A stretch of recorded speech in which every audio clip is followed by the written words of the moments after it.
La semaine dernière, j'ai parlé un petit peu du coq, puisqu'on a inauguré le clocher, et en particulier de Pierre. Et en fait, je voulais boucler la boucle ce matin avec la fin de cette histoire, puisque Pierre, il renie Jésus 3 fois. Et puis quand Jésus est ressuscité, Pierre va rencontrer Jésus, et puis Jésus va lui poser 3 fois la question, est-ce que tu m'aimes ? Et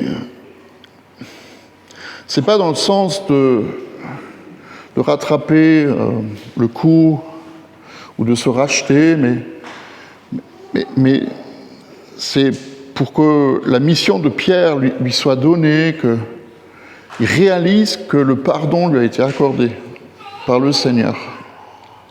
Est-ce que tu m'aimes ? Est-ce que tu m'aimes ? Est-ce que tu m'aimes ? Et chaque fois, c'est suivi. Alors prends soin de mon troupeau, prends soin de mes brebis, prends soin de mes enfants. Et la fin de ce texte, Jésus lui dit comment il va mourir.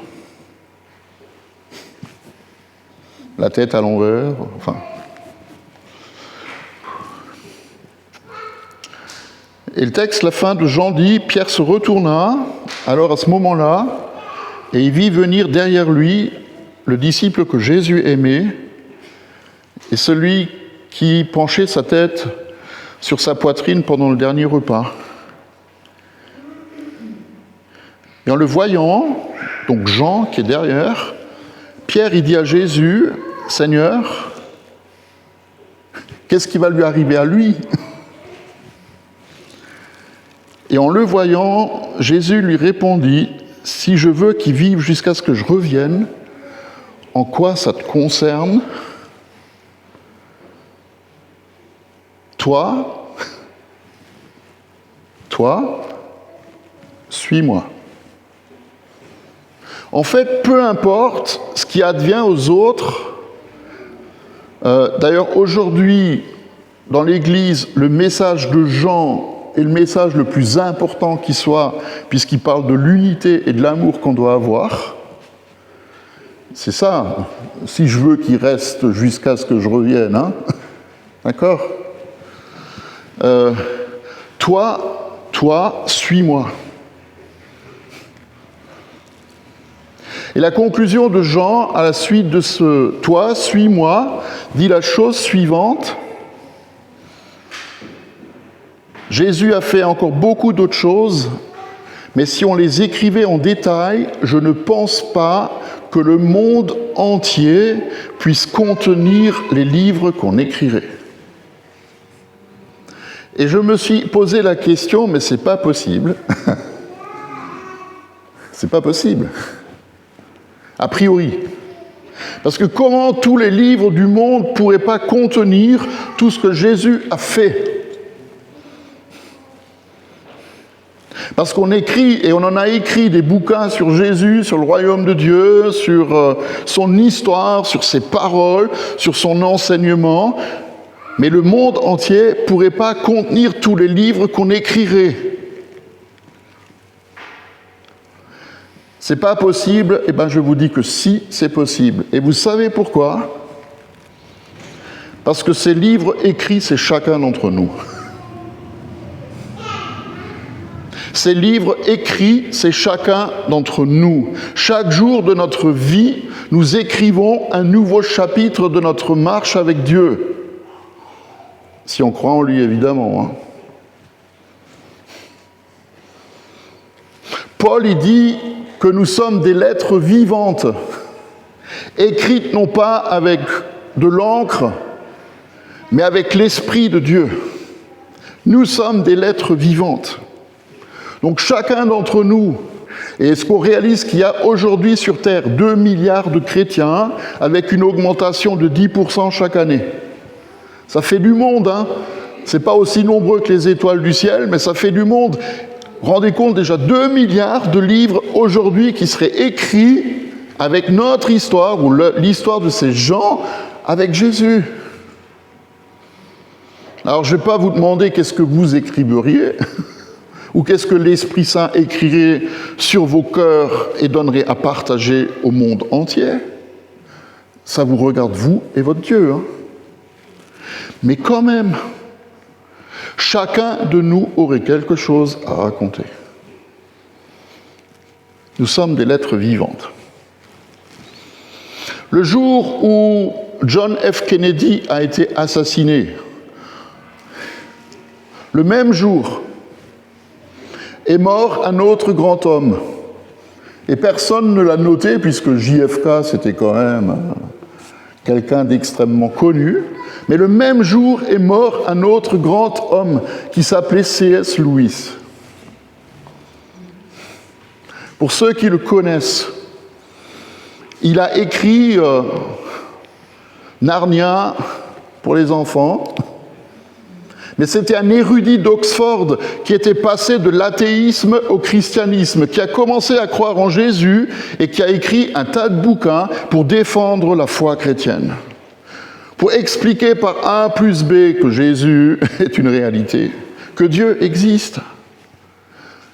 À côté de toutes ses œuvres, c'était un homme extrêmement intelligent. Mais il était devenu lui-même une lettre vivante. Au travers de lui, il y a des centaines et des centaines de personnes qui se sont converties à Jésus, des hommes politiques, des prix Nobel, qui ont reconnu que ce qu'il écrivait en révélation qu'il avait eue de la part du Seigneur, c'était la vérité.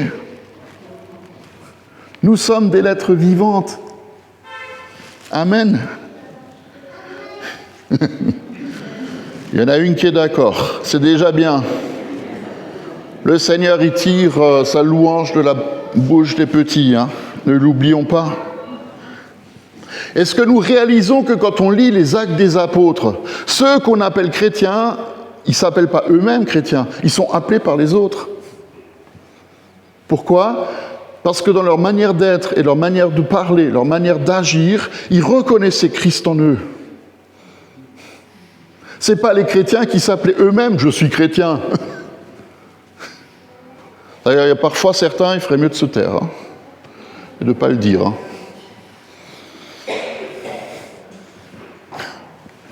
Ce n'est pas un jugement. Mais c'est les autres qui disent « ça c'est les gens qui bouleversent le monde. Hein. Ça c'est les gens qui mettent le monde sens dessus-dessous. » Quand Jésus est ressuscité, ça a changé beaucoup de choses dans la vie des disciples. Ils sont véritablement devenus chrétiens. Avant, c'était des suiveurs.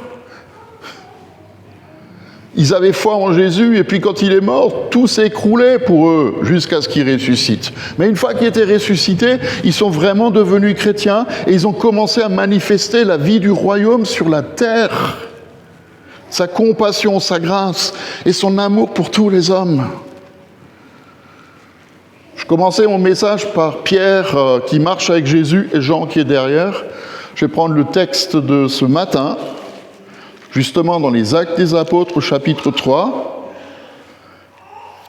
où on lit la chose suivante. Il était 3h de l'après-midi, l'heure de la prière, et Pierre et Jean, ensemble, ils montaient au temple. Il n'y en a pas un qui est devant et l'autre qui est derrière. Là, ils sont ensemble, ils montent au temple. Et là, on a amené un homme boiteux de naissance qu'on a installé tous les jours à la porte du temple, qu'on appelait la belle, pour qu'il demande l'aumône à ceux qui entraient dans le temple. On le voit parfois dans nos églises, hein. Alors pas ici, mais à Strasbourg, on le voit souvent, hein, à la cathédrale ou à d'autres endroits, où il y a des mendiants qui sont là, qui demandent l'aumône aux portes de l'église. C'est assez intéressant. Et voyant Pierre et Jean sur le point d'entrer dans le temple, cet homme leur demanda l'aumône. Alors Pierre, accompagné de Jean, il fixa les yeux sur lui et lui dit « Regarde-nous ». Et il les regarda attentivement, en s'attendant à recevoir d'eux quelque chose. Alors Pierre lui dit « J'ai pas d'argent, j'ai pas d'or, mais ce que j'ai, je te le donne ». Ça, c'est la prière simple. Hein. Il faudrait qu'on arrive à ça. Hein. Ce que j'ai, je te le donne. Au nom de Jésus de Nazareth, lève-toi et marche. Puis il le prit par la main droite, il le fit lever, Ses pieds, ses chevilles s'affermirent immédiatement, et d'un bond, il fut debout, se mit à marcher, il entra avec eux dans le temple, il louait, il marchait, il sautait, il adressait des louanges à Dieu. Et tout le peuple il marchait et louait Dieu, et il reconnaissait bien celui qui était assis à la belle porte du temple pour faire l'aumône, et fut rempli d'étonnement et de stupeur à cause de ce qui était arrivé. Alléluia.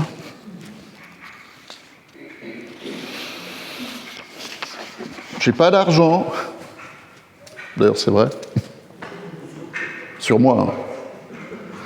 J'ai pas d'or. Mais ce que j'ai, je te le donne. Au nom de Jésus-Christ de Nazareth, lève-toi et marche. La simplicité de l'Évangile. C.S. Lewis, il a écrit un livre là-dessus. Retrouver la simplicité de l'Évangile. La seule question qui se pose pour nous, c'est de savoir qu'est-ce que tu as. Parce que Pierre et Jean, c'est ce qu'ils disent. Hein. Ce que j'ai, ce que nous avons, on te le donne. Au nom de Jésus, lève-toi et marche. Donc c'est une question pour nous. Qu'est-ce que nous avons, que nous pouvons donner? Alors je vais vous lire une phrase que j'ai lue dans un commentaire par rapport à ce texte, qui dit la chose suivante, en disant d'abord que ce que nous avons et possédons, ça doit être le complément de ce que nous savons. Avoir la connaissance, c'est puissant et fondamental, mais la connaissance n'est activée que par la foi. Jésus l'a dit plusieurs fois, qu'il en soit fait selon ta foi. Tout ce qui concerne le royaume de Dieu fonctionne autour de l'autorité et de la foi dans nos vies, parce qu'on peut faire de grandes théories sur tout et n'importe quoi, mais ça ne sert à rien sans la démonstration de la foi. C'est juste. Donc je voudrais juste partager 4 points avec vous par rapport à ce thème d'aujourd'hui, de la guérison.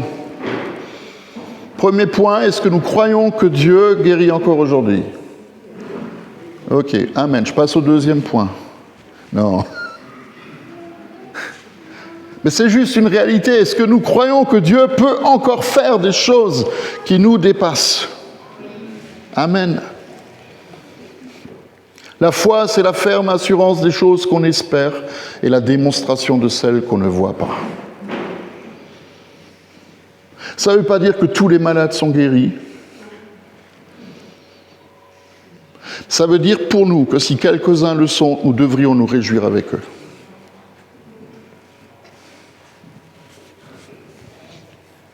Amen. Le deuxième point, c'est que la puissance et la présence de Dieu se manifestent là où il est. C'est simple aussi. Et en réalité, c'est vraiment simple. Regardez le paralysé, il est là depuis des années. Et on peut même penser que Jésus l'a déjà rencontré. Peut-être Jésus est passé à côté de lui et n'avait pas prié pour lui, ne l'avait pas guéri.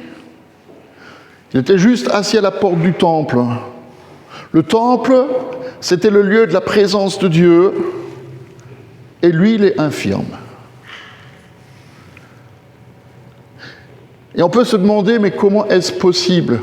Il est à la porte du temple, et pourtant, il n'y a rien qui se passe. Malgré toute la ferveur, et il y en avait, malgré le culte des visiteurs du temple, rien ne changeait dans sa vie. Peut-être parce que ceux qui venaient au temple, ils n'avaient rien à offrir. Si ce n'est peut-être un peu de compassion ou un peu d'argent, alors que c'est la maison de l'Éternel qui a créé les cieux et la terre. Je vous donne la réponse. Elle va vous choquer, c'est pas grave. Mais peut-être que la présence de Dieu n'était plus là.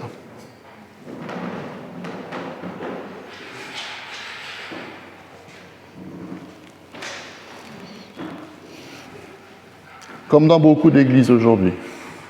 Ce n'est pas un jugement.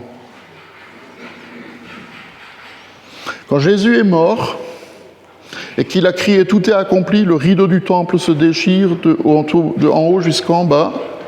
Ça veut dire, et chacun le sait, que nous avons un libre accès à la réalité de Dieu, la présence de Dieu, mais c'est qu'une partie de l'explication. Ça veut dire que Dieu ne se laisse plus enfermer dans une maison faite de briques et de bois. Que Dieu ne se laisse plus dicter ce qu'il doit faire et où il doit le faire. Parce qu'il veut, à partir de ce moment-là, vivre en nous par son esprit. Comme il a commencé à vivre dans le cœur de Pierre et de Jean. Et ils deviennent des instruments entre ses mains. Moi, je suis désolé, sans Jésus, j'ai rien à donner. Si j'ai pas Jésus, je devrais aller à la pêche. Hein. Franchement, j'aurais rien à vous donner. Rien.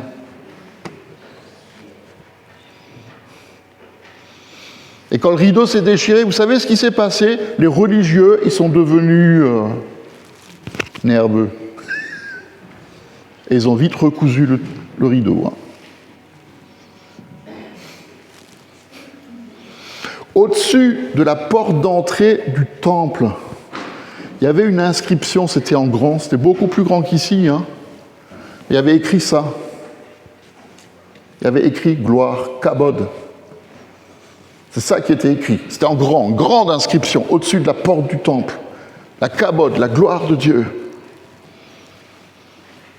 Mais on peut se poser la question si la gloire de Dieu, elle était là encore en Acte 3. Si elle n'était pas dans un lieu physique, elle était dans le cœur des disciples. Troisième point, je termine vite. Hein. La présence, la puissance de Dieu se manifeste là où on l'attend. J'ai une bonne nouvelle pour vous, si tu n'attends rien, tu n'auras rien. C'est génial. Je devrais faire commercial, moi. Gros coup de pub, t'attends rien, t'auras rien.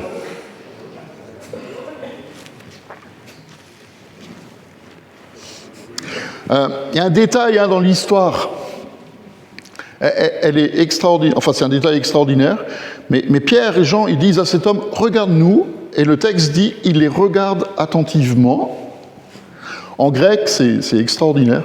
Parce qu'en grec, ça veut dire, il le regarde avec spanoum. Avec attention, avec tension, avec suspense.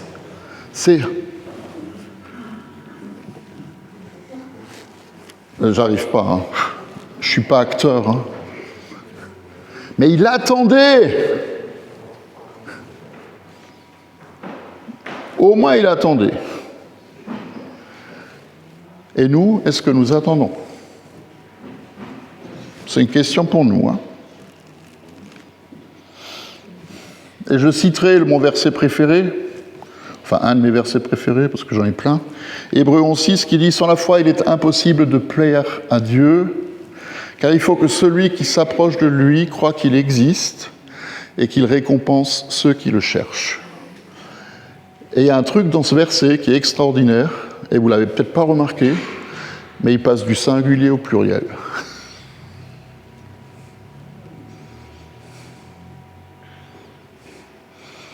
Il faut que celui qui le cherche croit qu'il existe et qu'il récompense ceux, au pluriel, qui le cherchent. Ça veut dire quoi? Ça veut dire que si toi, tu as peut-être du mal à croire, il y en a peut-être au moins un autre qui croit. Et si cet autre y croit, il peut aussi se passer quelque chose pour toi qui ne crois pas. Et si on est 2 ou 3 à croire, c'est encore mieux.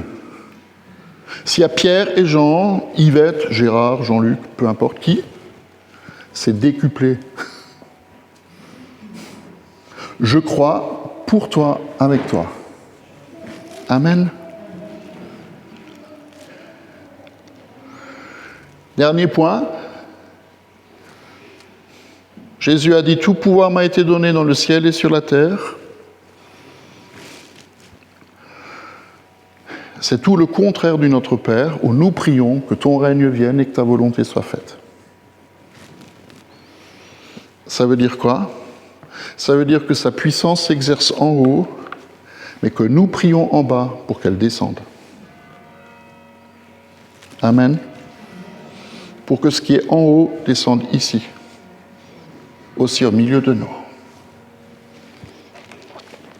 Et aussi ce matin. Amen.